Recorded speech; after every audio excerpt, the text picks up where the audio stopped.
Halo teman-teman, apa kabarnya hari ini? Semoga masih baik-baik aja ya. Di tengah masa pandemi COVID seperti ini, kita masih bisa PD online aja, kita masih bisa belum tatap muka.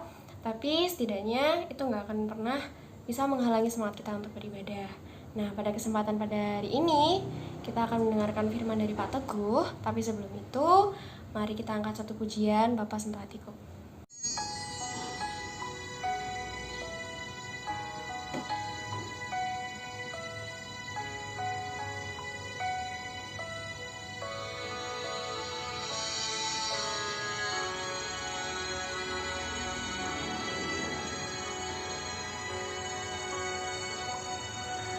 Betapa ku mencintai segala yang telah terjadi. Tak pernah sendiri jalani hidup ini, selalu menyertai. Betapa ku menyadari di dalam hidupku ini, Kau selalu memberi rancangan terbaik oleh karena kasih.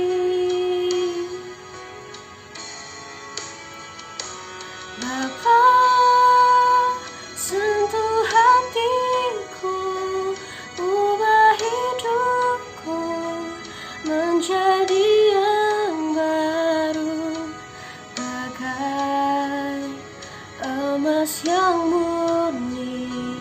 Kau membentuk bejana hatiku. Bapa, ajarku mengerti sebuah kasih yang selalu memberi, bagai air mengalir yang tiada pernah berhenti.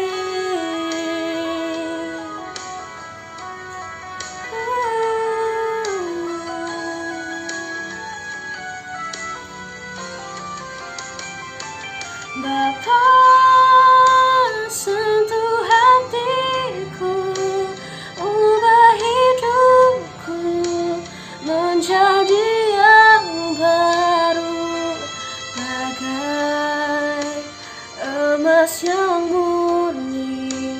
Kau membentuk bejana hatiku. Bapa, ajarku mengerti sebuah kasih yang selalu memberi, bagai air mengalir yang tiada pernah berhenti.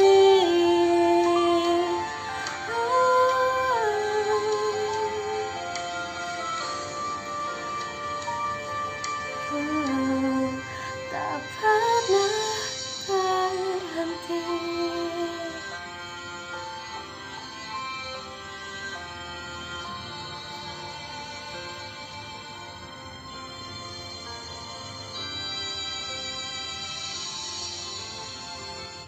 Puji Tuhan, Shalom anak-anak sekalian.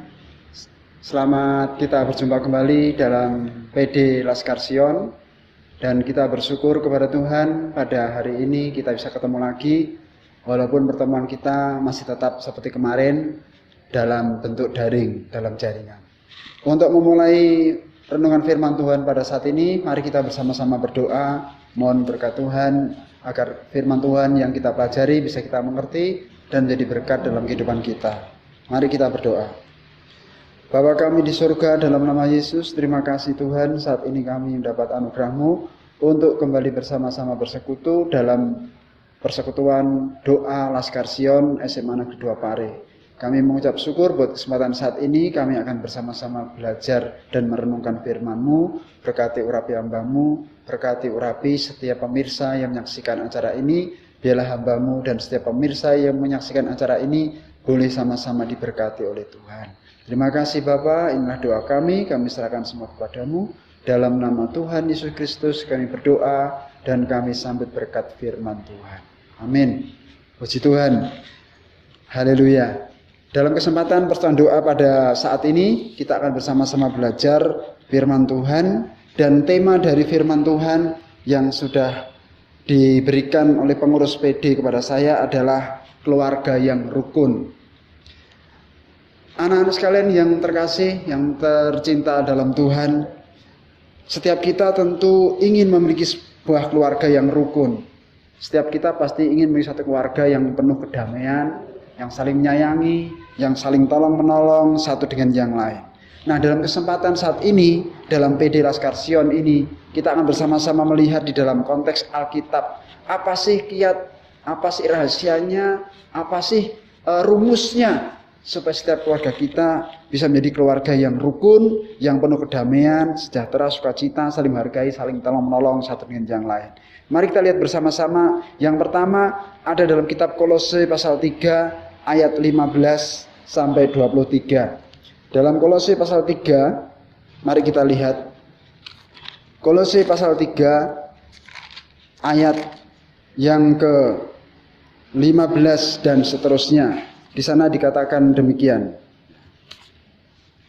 Kolose pasal 3 ayat yang ke-15. Hai istri-istri, tunduklah kepada suamimu sebagaimana seharusnya di dalam Tuhan. Hai suami-suami, kasihlah istrimu dan janganlah berlaku kasar terhadap dia.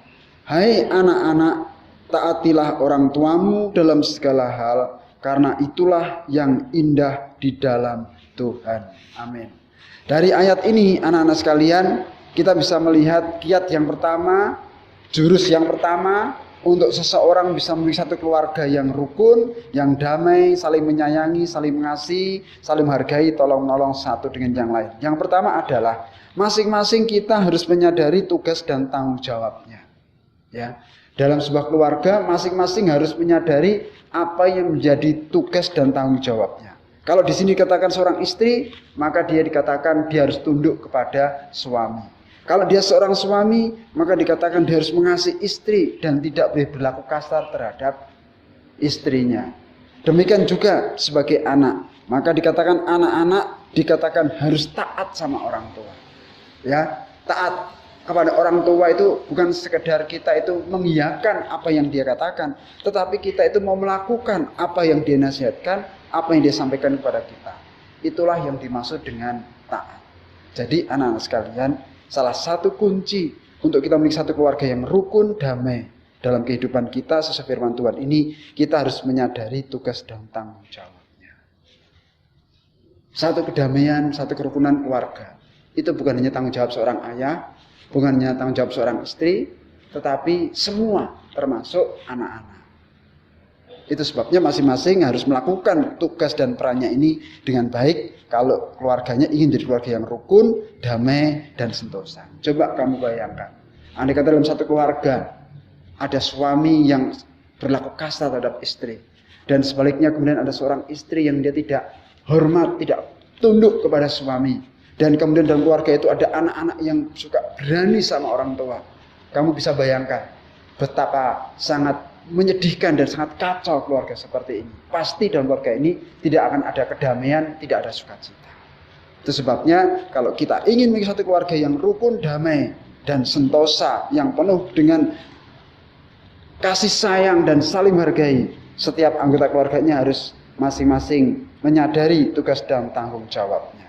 Dan yang kedua, anak-anak sekalian, apa kunci dan rahasianya untuk kita bisa memiliki satu keluarga yang rukun? Yang kedua adalah masing-masing keluarga, khususnya anak-anak, apalagi kalian sebagai anak-anak dalam hal ini, mau menerima anggota keluarga lain apa adanya, ya, mau menerima anggota keluarga lain apa adanya. Di dalam Lukas pasal 15 ayat 25 sampai 28, di sana dikisahkan ada seorang ayah yang memiliki 2 orang anak laki-laki, yang satu namanya si sulung dan yang kedua namanya si bungsu. Dalam cerita ini si bungsu itu sudah minta warisan kepada bapaknya dan kemudian pergi ke kota yang katanya tadinya mau berusaha, tapi ternyata dia di sana menghambur-hamburkan uangnya, dia berpesta pora, dia hidup bersama pelacur-pelacur, dia mabuk-mabukan dan sebagainya sampai akhirnya hartanya habis, dia menjadi miskin, dia menjadi melarat, bahkan untuk makan pun dia mau makan makanan babi. Ketika dia menyadari keadaannya itu, singkat ceritanya dalam Lukas pasal yang ke-15 ini dia pulang. Ya, dia pulang ke rumah bapaknya, dia minta ampun kepada bapaknya, dan dia berkata kepada bapaknya, saya sudah berdosa terhadap sorga dan terhadap bapak. Aku tidak layak lagi dianggap sebagai anak bapak. Jadikan aku sebagai seorang upahan bapak saja. Tetapi bapaknya penuh kasih, dia menyambut anak itu, dan dia kemudian menerima anak itu apa adanya, dan dia mengadakan pesta untuk kepulangan anaknya si bungsu ini. Nah, sementara pesta itu berlangsung anak-anak, kakaknya si sulung itu pulang dari ladang. Ketika dia sampai di rumah, dia tidak mau masuk. Setelah dia tahu bahwasanya suara seruling gendang yang dia dengar itu ternyata pesta untuk memistakan adiknya, dia tidak mau masuk. Dia tidak mau pulang, dia ada di luar. Ya. Kemudian bapaknya datang, ya, menasihati, bahasa Jawanya ngereh-ngereh dia supaya dia menjadi sadar dan kemudian mau ikut bersukacita atas kepulangan adiknya. Dan dia menasihati anak si sulung supaya menerima adiknya yang bungsu itu apa adanya dengan segala kekurangannya yang ada. Nah, anak-anak sekalian, tentu apa yang disampaikan oleh ayah atau si bapak ini ada harapannya. Harapannya apa? Supaya keluarganya tetap rukun, supaya keluarganya tetap damai. Ya. Kalau si sulung ini tidak bisa menerima kepulangan adiknya yang sudah berbuat nakal, berbuat jahat terhadap dirinya, keluarganya dan bapaknya, maka si bapak ini pasti tidak akan damai keluarganya. Si bapak ini pasti tidak akan damai rumahnya. Itu sebabnya bapak menasihati supaya si sulung mau menerima si bungsu apa adanya. Ya. Nah, kalau si bungsu ini mau menerima si sulung ini mau menerima si bungsu itu apa adanya, maka rumah tangga keluarga si bapak ini pasti akan damai. Jadi, kunci kedua untuk satu keluarga bisa rukun dan damai adalah masing-masing anggota keluarga harus bisa menerima anggota keluarga lainnya apa adanya. Tidak ada manusia dunia ini yang sempurna. Tidak ada dunia ini manusia yang tanpa cacat dan celah. Setiap orang pasti punya kekurangan dan kelebihan. Itu sebabnya kalau satu keluarga ingin damai dan sentosa, maka setiap anggota keluarga harus bisa menerima anggota keluarga yang lainnya itu apa adanya. Dan masing-masing orang itu punya macam-macam karakter. Bahkan satu ayah, satu ibu, bahkan ada anak kembar sekalipun, karakternya bisa berbeda. Tetapi walaupun semuanya berbeda-beda, tapi kalau dalam anggota keluarga itu mereka bisa saling menerima satu dengan yang lain apa adanya, maka keluarga ini akan tetap rukun, damai dan sentosa. Ya, kita bersyukur Indonesia ini menjadi negara yang senantiasa relatif aman, damai. Ya, mengapa demikian? Karena di negara kita ada semboyan Bhinneka Tunggal Ika, yang artinya berbeda-beda tetapi tetap satu jua. Di Indonesia ada banyak ratusan suku, budaya, bahasa, ya, bahkan juga bisa ribuan. Tetapi Indonesia tetap aman, damai. Karena apa? Karena antara satu dengan yang lain mau menerima apa adanya, saling menghargai, saling menghormati, saling menyayangi. Yang terakhir, yang ketiga, kunci rahasia untuk satu keluarga bisa rukun dan damai. Di sana ada misbah keluarga. Ya, di sana ada satu misbah keluarga yang dipanjatkan kepada Tuhan. Dalam Alkitab contohnya adalah Ayub. Dalam kitab Ayub pasal 1 ayat 5 dan kemudian juga Yosua pasal 24 ayat 15. Di sana dikatakan bahwa Ayub itu setiap saat dia membuat misbah, dia memanggil anak-anaknya, ya, dan menguduskan mereka supaya jangan-jangan ketika mereka mengadakan pesta mereka sudah berbuat dosa, baik itu sengaja atau tidak, mereka diampuni oleh Tuhan. Ayub memanggil mereka, mendoakan mereka, menguduskan mereka. Ini artinya apa? Artinya Ayub ini menyadari bahwasanya untuk menciptakan satu keluarga yang rukun dan damai, dia tidak mampu menciptakan dengan kekuatannya sendiri. Dia butuh kekuatan, pertolongan daripada Tuhan. Sebab itu dia membangun sebuah misbah. Makanya anak sekalian, kalau ingin keluarga orang tua kita, keluarga kita masing-masing rukun damai, jangan lupa untuk selalu berdoa kepada Tuhan. Bangun misbah doa di hadapan Tuhan. Ya, demikian pula Yosua. Dia berpesan kepada bangsa Israel di akhir penghujung hidupnya. Dia mengatakan pada mereka, sekarang pilihlah bagi kalian, untuk kalian itu tetap beribadah kepada Tuhan, pada Allah yang sudah membawa engkau keluar dari perbudakan di Mesir, atau engkau mau beribadah kepada Allah daripada bangsa-bangsa yang diam di Kanaan, yang mereka sudah engkau halau dan engkau kalahkan. Tetapi ketahuilah, kata Yosua, aku dan seisi keluargaku, aku akan tetap beribadah kepada Allah yang sudah memimpin kita, membebaskan kita dari perbudakan di tanah Mesir dan menuntun kita masuk ke dalam tanah Kanaan. Nah, artinya apa? Yosua ini menyadari bahwasanya tanpa pertolongan Tuhan, dia tidak mampu menjaga keluarganya, rumah tangganya tetap aman, damai, dan sentosa. Itu sebabnya dia selalu mengkaitkan kehidupan keluarganya dalam doa kepada Tuhan. Jadi anak-anak sekalian yang saya kasih dalam Tuhan, kalau kita ingin keluarga kita menjadi keluarga yang rukun, damai, saling menyayangi, saling menghargai, tolong-menolong satu dengan yang lain. Yang pertama, masing-masing harus menyadari tugas dan tanggung jawabnya. Yang kedua, setiap anggota keluarga harus bisa menerima anggota keluarga yang lain apa adanya dengan segala kekurangan dan kelebihan. Dan yang ketiga, jangan lupa dalam keluarga kita dibangun misbah. Kalau orang tua kalian belum memiliki misbah keluarga, ajak untuk mereka berdoa bersama. Kalaupun mereka sangat sibuk, kamu sendiri yang bisa melakukan bersama saudara-saudaramu untuk membangun misbah doa itu. Karena hanya oleh pertolongan Tuhan, keluarga kita akan selalu dijaga untuk damai dan sentosa. Ya, anak-anak sekalian, puji Tuhan. Di akhir daripada renungan firman Tuhan pada saat ini, saya ingin menyampaikan sebuah ayat penutup buat kita sekalian. Dalam Mazmur 133 ayat 1-3. Di sana dikatakan bahwasanya sungguh alangkah dan indahnya jika saudara-saudara yang seiman itu hidup rukun bersama. Dan Tuhan berjanji ada satu berkat yang Tuhan akan limpahkan, akan turunkan buat setiap keluarga dan setiap saudara yang hidup rukun bersama. Dikatakan seperti minyak yang baik, ya, yang turun dari kepalanya Harun ke janggut dan kemudian ke jubahnya.